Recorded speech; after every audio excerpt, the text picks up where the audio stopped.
Everyone knows that Cincinnati is a foodie town, and some of the most popular spots are owned by two brothers who also have a fast casual concept that is ready to fly.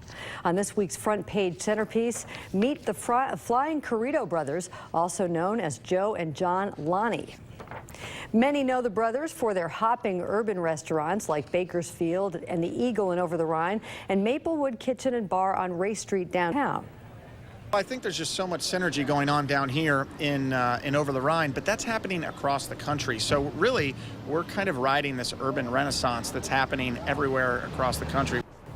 Along with their hipster restaurants under the Thunderdome moniker, the Lonnies are finding huge success with the other original half of Thunderdome. Run by the brothers, it's called Currito. The two started Currito in 2005 with one restaurant in Clifton.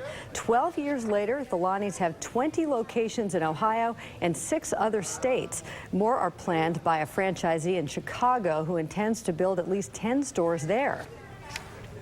And the Lonnies are just getting started with Currito. If they can continue to open new company-owned stores and attract more quality franchisees, Currito could help Thunderdome enter the ranks of the city's largest companies.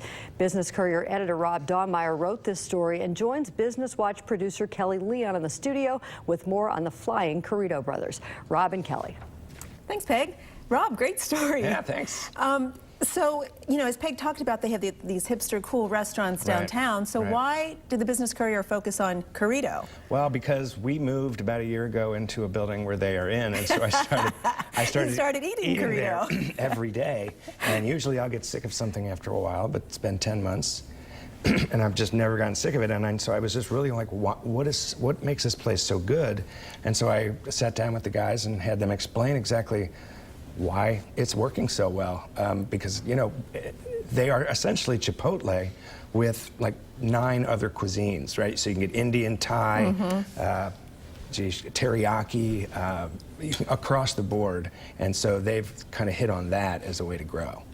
Yeah, I work close to a Currito as well, so you know the thing. I know it. If you haven't been there, it's delicious. Very good. Very good. So what are their growth plans? I mean, so it's a fast casual type restaurant, but you really focused in on this as a growing, thriving business. They're cagey. They have seen way too many fast casual restaurants over the years say, oh, we're going to have 200 locations. There are a bunch of restaurants that used to even be in Cincinnati that were trying to capture the Chipotle thing, lime fresh Mexican, salsaritas, tons of them, and most of them are gone. Yeah. So they're cagey, but their father was not. Or their father started Great Steak and Fry Co., which was a big chain, sold it off when he had about 300 locations, made a lot of money off of that, and helped with some seed money for his kids, Joe and John, to start this.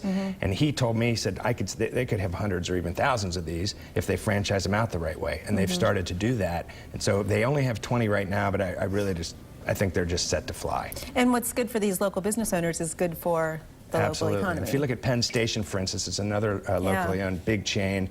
It's one of the largest companies in Cincinnati. Jeff Osterfeld started that in the 1980s with 1 location. Now he's got, I think, 300. These are big employers and big economic shakers in the city of Cincinnati. And quickly, for those who don't know the reference to the Flying Currito brothers, tell us what you meant by that. Well, that was my idea, because the Flying Burrito Brothers was a band in the early 70s, kind of a country rock band. A little worried that most people were going to miss that one.